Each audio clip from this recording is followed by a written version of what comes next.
Support for this podcast comes from the law firm of Davis Malm. Whether you're a developer, property owner, manager, or commercial tenant, their real estate attorneys know the lay of the land, not just the law. Learn more at davismalm.com. Support for this podcast comes from Boston University's Questrom School of Business, presenting the Is Business Broken podcast, featuring conversations about the role of business, stakeholder relations, and government at bu.edu/Questrom or wherever podcasts are available. WBUR Podcasts, Boston.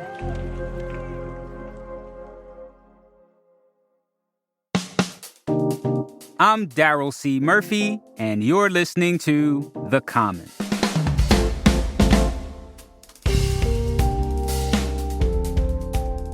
Almost a year after affirmative action in college admissions was struck down nationwide by the United States Supreme Court, Massachusetts lawmakers want to do something similar with legacy admissions. This is where schools favor applicants related to school alumni. It's a practice that has come under scrutiny in light of the Supreme Court's affirmative action ruling because it disproportionately benefits white and wealthier students. WBUR education reporter Max Larkin covered a bill that would ban the practice, and he is here to talk to us about it. Max, we have another thorny higher education story. So once again, thank you so much for being here to walk us through it. Yeah, thanks for having me. So first, tell me more about this proposed ban. Where is it coming from? What are the reasons for it? Talk to us about it. Yeah, it's a bill. It got referred out of the Joint Committee on Higher Education a few weeks ago on Beacon Hill. And the sponsor is Senator Lydia Edwards, who has been a voice for equity for a long time. And it's kind of on the pattern of efforts that multiple states are taking, because, as you said, affirmative action goes down, threatening diversity at really selective schools. And everybody looks at legacy, which is still in place, and that seems to be pulling in the opposite direction. So I think a lot of people expected that a bunch of schools would announce with some fanfare that they were doing away with legacy preferences in their admissions process. But so far, that hasn't really happened. You have a few isolated incidents, but we didn't see a tidal wave of schools walking away from this practice. We didn't see a tidal wave of schools walking away from the practice. What do you mean by that? So I think it was in 2021 that Amherst College, which is a small liberal arts school, very affluent, very prestigious, very selective, out in Western Mass, said, we are doing away with legacy preferences. Mm-hmm. And the reason that we're doing that is it amounts to a reward on top of the genetic or cultural reward of having a parent that went to Amherst College. And then after the affirmative action decision, you had a school like Wesleyan in Connecticut using the same argument. But advocates for this bill say that there are dozens of schools in Massachusetts, pretty intense cluster of colleges and universities that still do this. What's the benefit of legacy admissions? You have to think about it on a couple different levels, right? Mm-hmm. So if your dad or mom went to a school, you may have a familiarity with that school. You may, have grown up going there, hearing stories about it, and fit a little more seamlessly in. And maybe that's innocuous. But on another level, you are, as I said, likelier to come from at least a middle-income background, and in many cases, an upper-income background. And what that means is that you are likelier to be able to pay to cost the school less in scholarships. And moreover, you probably are better prepared in the sense that you are disproportionately likely, let's say, to have had a really top-tier high school education. And then I think that the unseemly possibility, though this is kind of contested in the literature, is that people might be more likely to donate or give of their time as alumni if they think, hey, there's something in this for me at the end of this process. What kind of reactions have you heard when discussing a ban on legacy admissions? Yeah, I think what people don't realize, right, is that we've long known that legacy preferences have existed in various forms for decades and decades, right? But we are talking about a bill that would apply both to public institutions that have some degree of transparency when they face, public scrutiny, and private institutions. And their admissions processes have historically been totally opaque, black boxes.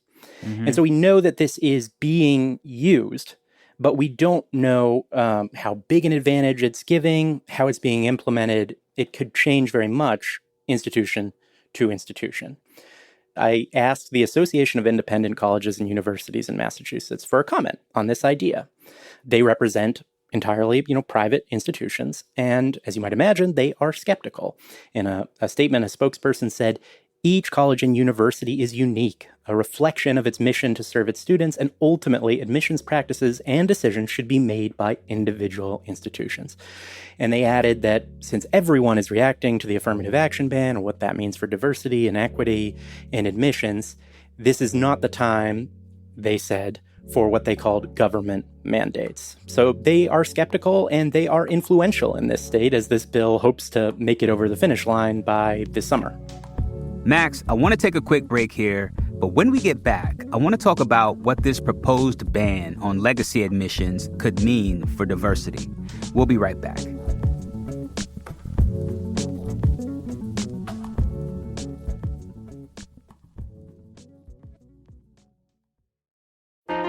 Politics has never been stranger or more online, which is why the politics team at Wired is making a new show, Wired Politics Lab. It's all about how to navigate the endless stream of news and information and what to look out for. Each week on the show, we'll dig into far-right platforms, AI chatbots, influencer campaigns, and so much more. Wired Politics Lab launches Thursday, April 11th. Follow the show wherever you get your podcasts.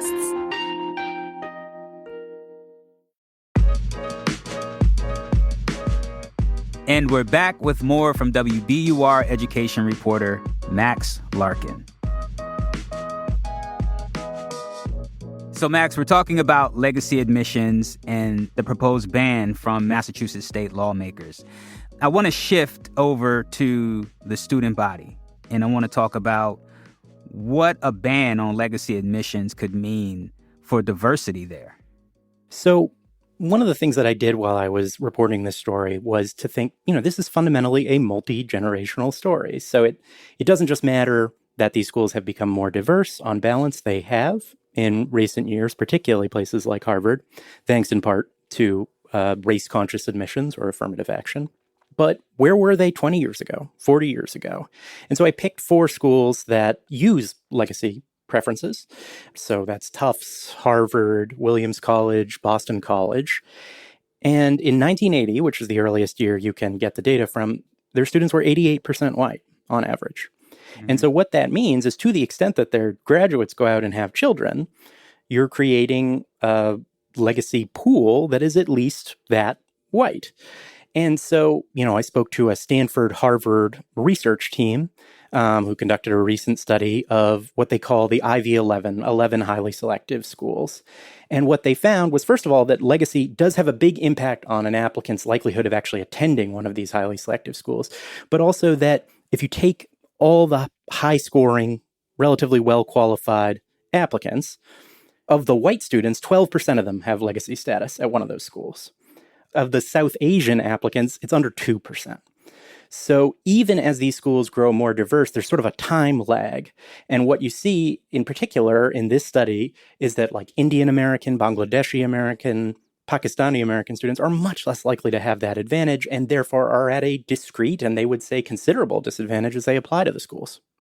Talk to me about the opposition to this ban and what that looks like. Yeah. I mean, I think there, because of the policy's unpopularity and how self-serving it would be for people to come out and be like, I think this policy should stay because I went to one of these institutions and I want my kid to get in. I think it's a squeamish kind of issue.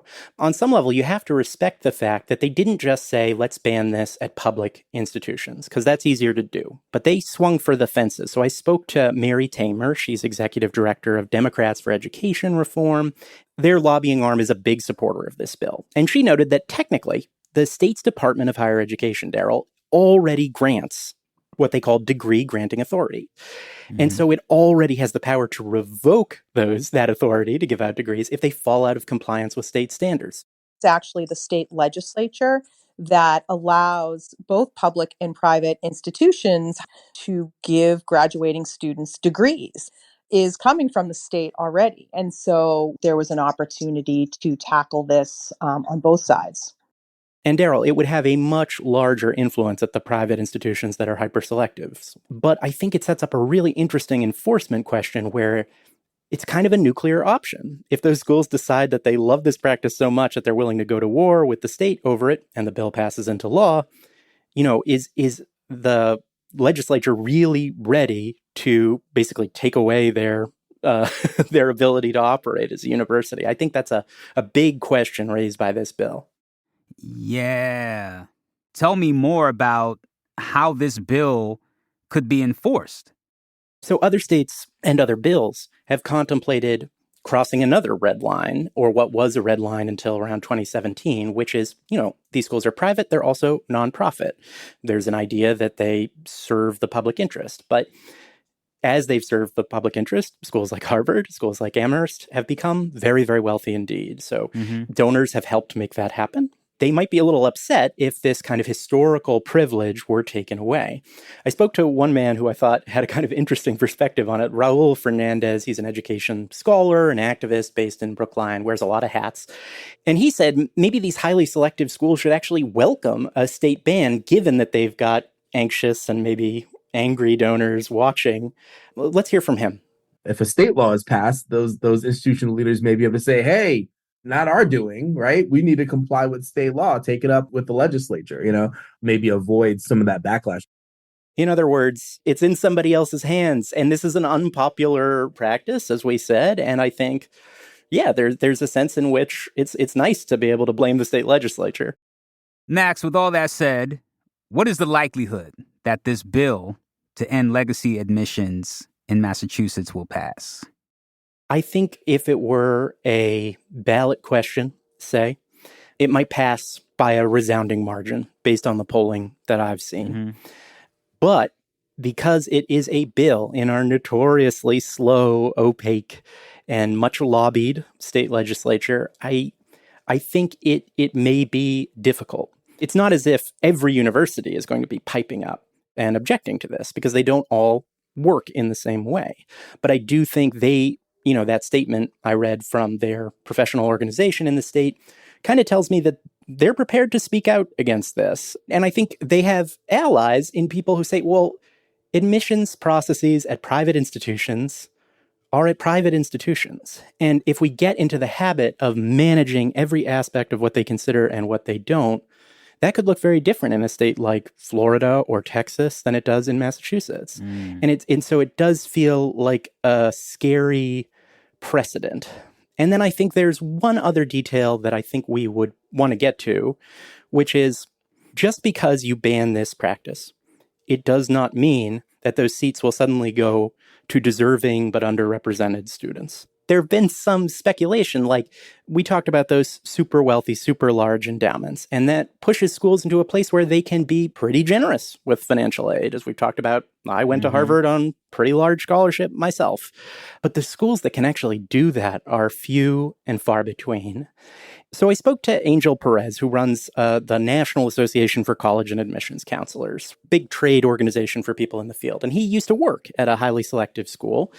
And he said every year he would go before the college's board of trustees and show the faces and names and resumes of hyper-talented, wonderful, low-income students. And here's what happened next.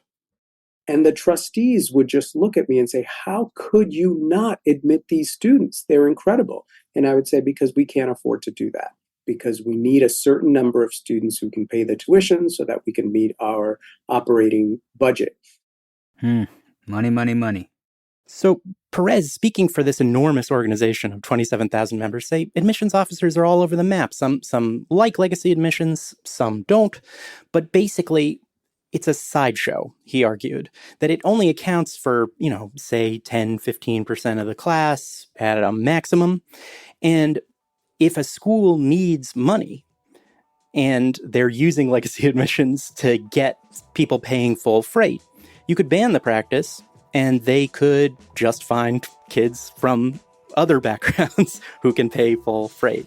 So his fear, I guess, is that you would expend a lot of political energy notionally to make this thing more fair, but not really move the needle. Max, as always, I could talk to you all day. Thank you so much. Thanks for having me. And that's our show for today. Thank you so much for listening to The Common. If you want to get in touch with us, hit us up on Instagram at WBUR The Common, or send us an email at thecommon@wbur.org. I'm Daryl C. Murphy, and I will talk to you tomorrow.